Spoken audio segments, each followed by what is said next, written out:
your property's been on the market for weeks and weeks and weeks. No one wants to buy it. And then last minute, you've got 3 buyers all competing. Buyer bull rush. Is it fact or fiction? We're going to be speaking about it today.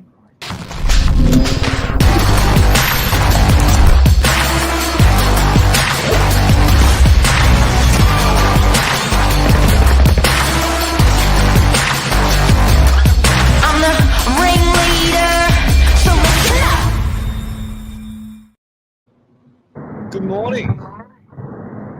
How are you? I'm doing well. How are you? Good. Hello, everyone out there in social media world. Yes. Good morning to everyone.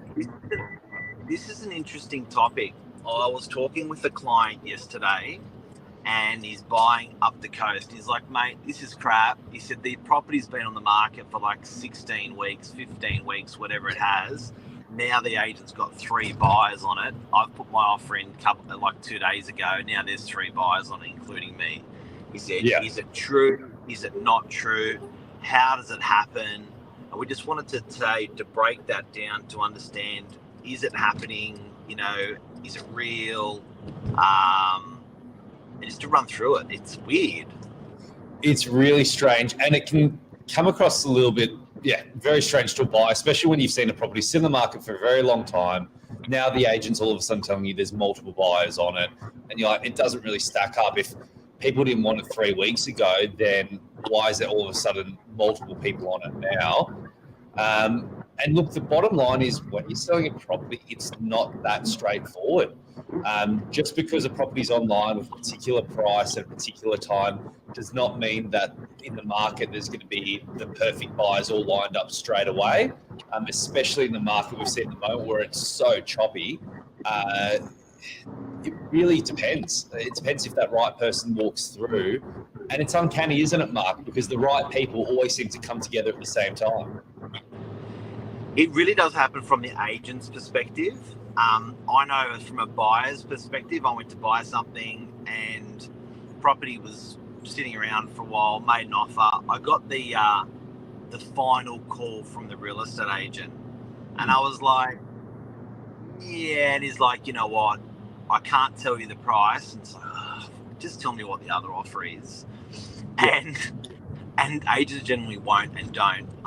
That's why auctions are good, because you can see an open field of offers, real people, real buyers. And then you're going, you know, the emotions are flying. There must be like hundreds and thousands of conversations that you have, or hundreds of conversations in that 24 hours prior to it exchanging, and you're talking to your wife, to your friends, to anyone that can help, and like, is this the real thing? Are there real buyers? The particular property I'm talking about that I was buying sold to another buyer, and then you get that nail in the coffin call saying it's sold, and it's sold to someone else. Normally they tell you the price, and you're going like, I could have had it at that price, I should have paid more. It's a deadly call. It's a deadly call. And then you've got to re-ask. You go, it's actually exchanged, and they go, yes, it's actually exchanged with no cooling off or whatever it is. Yeah, it's definitely gone. So it's out there in the real world now. In the market that we've seen the last 12 months, where it's been a little bit scrappy, a little bit quiet, it's even harder to believe that there is this bull rush that happens prior. You just go like, mate, it's interest rates are going up. There's no other buyer or buyers. Like, no. Yeah, exactly. And look, as a buyer, you got to think, why are you interested in the property? There's got to be certain reasons that you're interested in it, whether it works for you and your family to live in, whether it works as an investment for you, if the price is right. And if you're interested at a particular price point, chances are there's going to be someone else out there that sees similar value to yourself as well. And that's where it tends to come in. So what we found is when a property's been sitting on the market for a number of weeks, and then one person comes in and has interest at a particular level, and then obviously the agent's speaking with multiple buyers, okay, we've got interest at this sort of rough ballpark now. Buyers love to know that they're buying something that other people want. And I think the biggest thing about this bull rush is the psychology behind it. I really think that Yeah, it doesn't matter how, within reason, doesn't matter how good of a deal or how bad of a deal it is. We've seen in the peak of the market when everyone knows they're overpaying, but they can't help themselves because everyone else is overpaying. So you've got to secure the property. It's the same thing that when there's been a property in the market for, like you said, 16 weeks, and then all of a sudden one person wants it, someone goes, ooh, or someone else wants it. There must be an opportunity now that didn't exist before. And then everyone jumps in at the same time. It's uncanny. And what do you do if you're a buyer? Like, do you, I know Tate here just said you got that phenomena of paying too much. Do you go that little bit more? I personally think you've got to just take a step back, have a good long hard think about how sad will you be if you miss out. And if it's a bearable, if it's bearable, it's like, okay, that's gonna be my final offer. If it's not bearable, where you're like, man, I'm just gonna, if someone pays $5 more, 5,000 more, I'm gonna be absolutely livid. Yeah. At the end of the day, you've got a pretty good barometer. You have seen more properties in that core market than the real estate agent themselves. So if you're buying something for 500,000, you've looked at 15, 25 properties for 450 to 550. The real estate agent hasn't been through that many properties to gauge price. So as much as you doubt yourself, there's probably no better connoisseur or doctor or advisor on price than yourself, because you've seen them all. Yeah, very true. On the flip side, for someone who's still in the buyer situation there, you got to stick to your guns and understand what you're looking for in a property.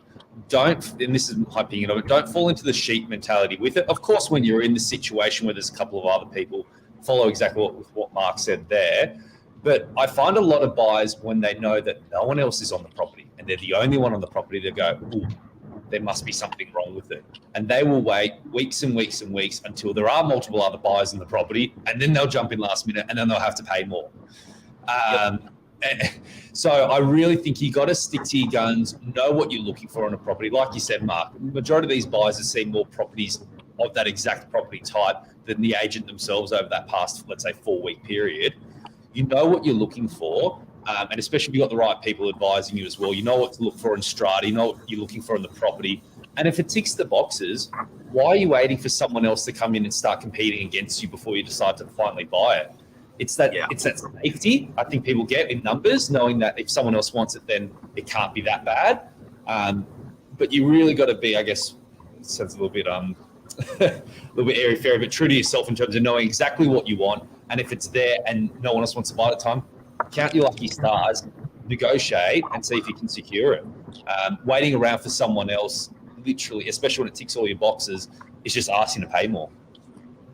But why? One thing I don't get, okay, we've talked about it from a buyer perspective. We talked about it from an agent perspective. We're talking about it now from a seller perspective. Sellers aren't that transactional. They wouldn't know. They're like, okay, well, great, 2-3 people. That's exactly what I wanted. Yeah. I don't understand. When you collate the buyer, the agent, the seller, what actually creates that bull rush in the end? It's not going on in my head.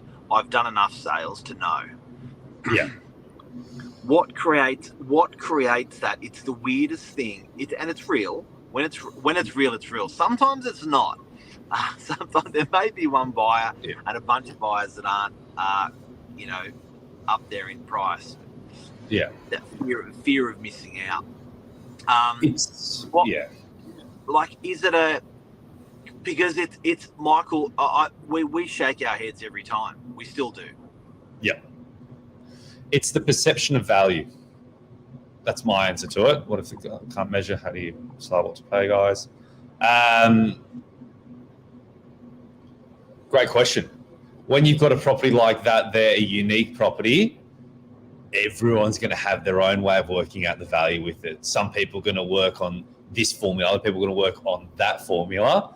The bottom line is, as a buyer, you got to work out for you, look at other comparable sales, even though there's nothing similar, and you're going to work out, and you're going to have your own barometer in your head. Because if you work on someone else's barometer, you're always going to feel like you've probably paid the wrong amount for the property. You got to follow your gut with it, stick within the budget. If it seems to stick within, better properties have sold for X, worse properties have sold for Y, even if they're not exactly the same, and you're in the rough ballpark, especially generally if it's a unique property, it's an owner-occupier, you won't know. You won't know exactly. But once you're in it for the next 10, 20 years, it relegates the risk. Okay, I'm going to try to apply science to something that's a little bit emotional. Go.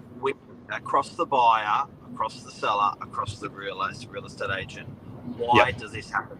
That moment, Michael, when we're in the office as a sales team and someone goes, oh, you're going to do a best and fairest, oh, there's a couple of people on it, it's like, what created that? Well, it's because even us as salespeople are like, no, really, like, is it? It must be a culmination of a lot of things, because I can't put my one finger on it and say, bang, that's the reason. But what would be the culmination of things if you were counting on your hand that you would say would arrowhead towards that bull rush? If you've just tuned in, guys, what we're talking about is when a property is on the market a really, really long time, it is almost unsaleable. Next thing you know, you got 2 or 3 buyers all offering similar amounts of money on the property, all vying for the property right in that last moment. We've called it today a bull rush. Michael, what would be the science behind it in summary? Like, what's arrowheading towards all this? Yeah, so there's more. Yeah, I'll go through all the factors. I think they all point to one sort of point, and the point is the perception of the value. If there's perceived value there, people will go for it. And what's that perception of value made up of? It's the actual value of the property itself. So in terms of how good of a property is it, how big is it, how many square meters, how desirable is it in terms of location, renovation, all that sort of stuff there. The second part is how many people are interested in the property. Because if you've got multiple parties interested, once again, it pushes towards that perception of value with it. It doesn't matter how long it's been on the market, it will start to grow from it as well. How good is the agent at their job, at creating urgency? That definitely plays a factor as well, because an agent that sells a property well creates that value in the property. An agent that doesn't do their job well doesn't really portray the value the way it should be, and people don't feel it, and they won't pay as much also. So I think it's also a delicate close. Like, sometimes it's got to be a real fast close sale. Sometimes you've got to slow it down just a little bit to give buyer 2 and 3 the opportunity to get their final offer in. So I think you're right. It comes down to the agent there. Correct. Yeah, you got to read the play. It depends on the buyers that are on the property. It depends on the vendor. At the end of the day, it's the vendor's call as well. We're there to advise the vendor. But if a vendor says, no, I need it closed out by today, no matter what, that's their instructions, you work with it. If they go, no, I'll let you go to your own devices, you just work it out, do it the fairest way possible, get me the best possible price, then you do it as well. So there's so many other factors at play that sort of point towards that head. But I genuinely think the head of it is the perception of value. It's made up of actual value, and then it's made up of the fluff as well, where people get inside their own heads, multiple buyers. Like, you see it at an auction all the time, where a property probably should sell for X amount, and then it just keeps creeping up more, because people don't want to lose the person next to them. And if they're willing to pay that much, then it must be worth it. So I'm willing to pay a little bit more. I also think there's confidence there when you know that it's not the only buyer. As a real estate agent, you negotiate harder and more confidently. More importantly, I think when you're a seller and you don't have, and you've don't got one buyer, but you've got 3, you're probably a little bit more confident and aggro. So I think you're actually, everyone's posture becomes better whereas you sort of firm up a little bit, you get a bit of a rod up your back, and you're like, no, we're doing this when you're a seller, because you got a couple there. In conclusion, what I would like to say, and what I would liken it to, and I'm going to apply my science to musical chairs. It's the musical chairs moment. This bull rush moment is when the music's stopping, and you know it's going to stop. You've been told it's going to stop, and there's only a limited amount of seats. You will not get one. I think everyone literally rushes to sit down when that music stops. So it's that musical chairs moment that's created. It's more often than not real, because that's what goes on buyers' heads again. Am I being just closed here, or is this the real thing? Yeah. I think a quality agent is generating quality interest, quality competition, and it's real. Yeah. It's a great way to put it. And if there's no music and there's unlimited chairs, then everyone just moseys down and sits down whenever they want. Everyone's got heaps of time. Analogy. Everyone's, yeah, whatever, let's have a drink, let's have something to eat. But when you know the music's going to stop, that's that moment with that property that we can best explain it. So it is a real thing. It happens in a market, in a buyer's market. It happens in a seller's market. It happens in a weak market. It happens in a soft market. And it's a real thing. It's that bull rush moment or that musical chairs. It's literally like telling your buyers you're going to play musical chairs. Correct. It just happens to be in a strong market. It appears straight away, as opposed to in a weaker market. Sometimes it's after 1 week. Sometimes it's after 16 weeks. It sort of gets delayed, but once it hits, it hits. Luke Moroney loves the nervous tension of a deal. Of course, the buyer's agent's going to say that. That makes sense. That's what he thrives on. Thrives on it. He thrives on it. Very good. Hey, just out of interest, what are the on-the-ground numbers that you're seeing? Like, how many people did you have through an average last weekend? What? Yeah, so get this. So obviously last weekend being the Easter long weekend, we still had opens on Saturday. We've been reporting strong numbers. I'm sure you guys have seen literally the past coming month, week on week, it's been increasing. Last week was no different. Public holiday or not, we had probably some of the biggest numbers we've seen on average in the 20s for a lot of open homes, into the 30s. And then our largest open home of the day was just shy of 50 groups. So literally, in terms of, to give everyone a gauge out there, those sorts of numbers is what we were seeing at the peak of the market about 14 months ago. It's crazy numbers. Tate said that we're world class. Very calm, world clad. And he had massive numbers. Yeah, there we go. It seems to be that, once I guess we're on the northern beaches of Sydney, but Sydney seems to be the headway in terms of when prices are going up, prices are going down. And then very quickly, I find it sort of spreads out to Greater Sydney as well. It all follows. There you go. That's the show, guys. Hopefully it helped you with something that's boggling around in people's heads when they're buying. Have a great day.